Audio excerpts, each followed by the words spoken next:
Barbershop conversation, guys. Feel free to hit the subscribe button. So, Wack 100 said he could beat Floyd Mayweather in a street fight. That's the funniest thing I've heard all day today. I saw it in a video. Anyways, man, he says he's 5'6", 5'7", 260 pounds. Well, he said in a street fight, you got to be able to touch Floyd. And I'm not saying Floyd is not the most intimidating guy in the world, because if you chop Floyd Mayweather's head off and put someone else's head on it, you wouldn't be afraid of him. But even then, although Floyd Mayweather, a professional boxer, Floyd Mayweather doesn't pose like fearfulness. But let me tell you something. What I saw in that Miguel Cotto fight, Floyd Mayweather can fight. Floyd Mayweather can fight his ass off. Period. And no matter what you throw at him, I believe he'll prevail. He's just one of them dudes. I mean, I don't think Wack 100 will even have the endurance to even attempt to want to fight a Floyd Mayweather, because after Wack 100 throws that right hand, the fight is pretty much over. And he won't be able to land much after that, because Floyd won't give you his body. Floyd is just too intelligent person. But I was just thinking, the guy is 260 pounds, 5'6". You guys know I'm a pacifist. I don't believe in violence. But, I mean, if me and Wack 100 put on boxing gloves and went 6 rounds, I don't think he could beat me. Because I would just wear him out the first 2 rounds. I don't. If he's 5'6", 260 pounds, I don't believe he has the conditioning I have. I mean, I'm 5'7", 165 pounds. You know what I mean? I don't think that I'll just take him to the 3rd round. Similar to what boxers do when they beat fighters up in the second half of the fight. His conditioning would be gone. But I don't want this to be a call out or nothing like that. I'm not fighting nobody. But, I mean, seriously, like it's just getting beyond comprehension about guys showing their masculinity through their fists. Let me show you what masculinity is. Having worth 2 commas, in love with your kids, respect or still in love with the mother of your child, and building a legacy. That's what masculinity is. That's what being an alpha male is. You get what I'm saying? So I don't want to hear none of this bullshit. I can knock you out. I was listening to it, and all he talked about was getting into a fight. I think I can hang with Mike Tyson. It'll be a good fight. I think I can hang with 50 Cent. 50 Cent's a gold glove. Is a golden glove fighter. Man, let this be a lesson learned to everyone that can hear my voice. 9 out of 10 of you guys are men. Don't ever validate yourself as a man with your knuckles. That's short-term success. Short-term success. The small percentage of us are getting paid to fight. Outside of that, longevity is with your intelligence. All right? I learned a long time ago that I couldn't beat up everybody. I mean, if you line me up with tail of the tape with the rest of the world, I would be the underdog with the majority of the world, right? So I learned that. Even in college, when I thought I was a great athlete, I went from a great athlete to a good athlete when I got to college. And that's just a reality. Like, you just step up in competition and you realize you're not as good as you once was. And Father Time has a way of humbling all of us. So I'm a 40-year-old man, 39-year-old man now, and I know my vitality isn't the same, although I want to believe it is, but it's just not.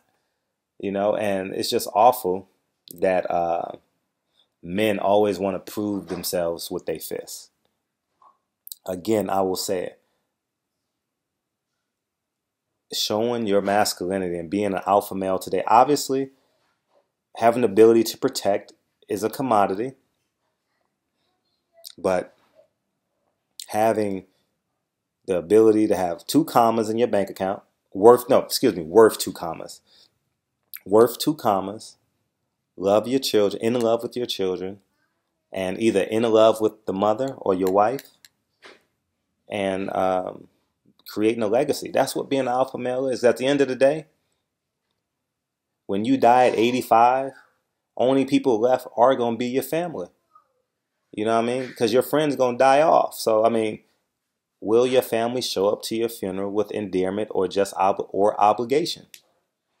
So it's just beside me that Wack 100 is on his rampage, and it's just awful that people listen to this. So anyways, we are, as a man, you got to be bigger than your knuckles. All right. And you're listening to a guy who puts in 40 to 60 rounds a week minimum in the boxing gym. Minimum 40. The lowest I'll go is twice a week. The most I'll go is 4 times a week.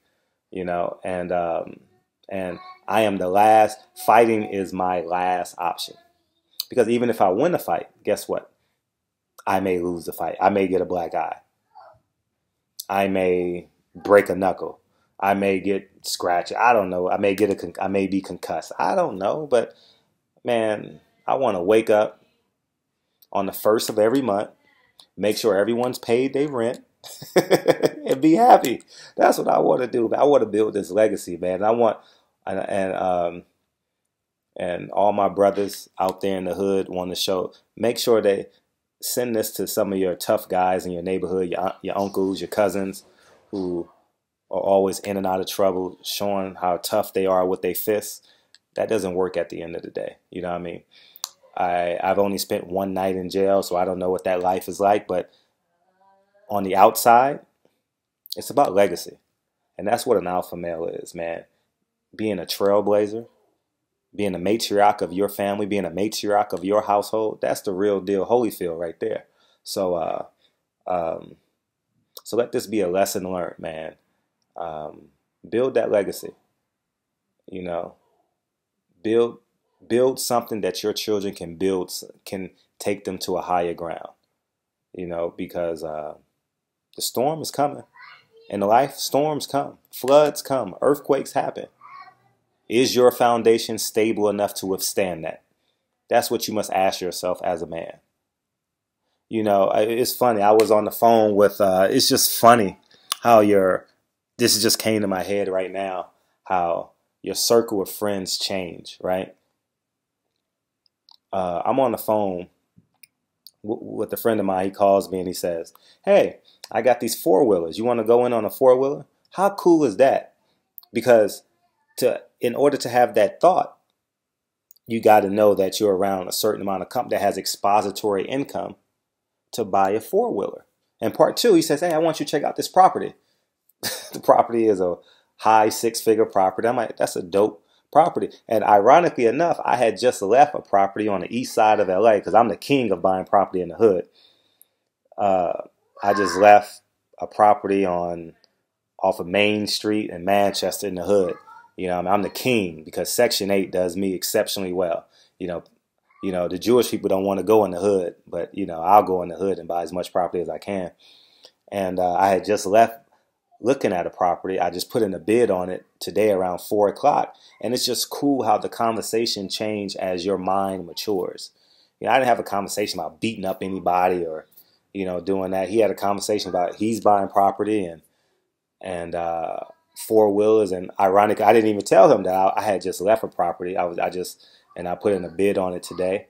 But these are the conversations you should be having. You understand what I'm saying? Are you going to Bora Bora this summer? Hey, you call your best friend? Hey, you want to take our teenage kids to Washington D.C.? Do you want to take them to Virginia or Jamestown and show and tell them the real story about slavery in America? What I mean? These are conversations that you want to have. Do you want to take them to D.C. and talk about the real story about Christopher Columbus and Massachusetts, and the story about Massachusetts and the racism on the Eastern Peninsula? These are real conversations and real stories that we can recreate. You know what I'm saying? But this fish shit has just got me up in arms, man, that we as people as color want to show how tough we are by how we fight and how well we spend money, which is foolish. So I just want to encourage you guys, man. I know in my videos I always go off on a tangent in a metaphysical level, and I know, but you know what? Fuck it, man. We gotta do this, and so hopefully this video gets to Wack 100. It's just preposterous that he thinks he could beat a Floyd Mayweather, because in 6 rounds, in 6 rounds, I don't think he would beat me in a boxing match. I'm just being honest. I'm not fighting the dude. I get nothing out of fighting the guy. I get nothing. I don't want no street cred. I don't need street cred. I can unlock, I can lock and unlock my door with my key. That's enough street cred. That's as much street cred I need. When my son sees me, he runs to me. He doesn't stay in front of the TV and say hi, daddy. My son runs to me when I walk through the door. So that's enough street cred as I need. So yeah, man. So anyways, barbershop conversations, man. Hopefully this video inspires y'all. Not many people can beat a Floyd Mayweather. I mean, just being honest. And I was just funny. I was just having a conversation with someone. Shit. I was just saying if Keith Thurman or Sean Porter offered me to a fight, I wouldn't want to fight the motherfuckers. But I was saying, like, Floyd Mayweather, you think you could take him. He's a lean guy. He doesn't really present like that alpha male in the boxing ring, but don't let that fool you.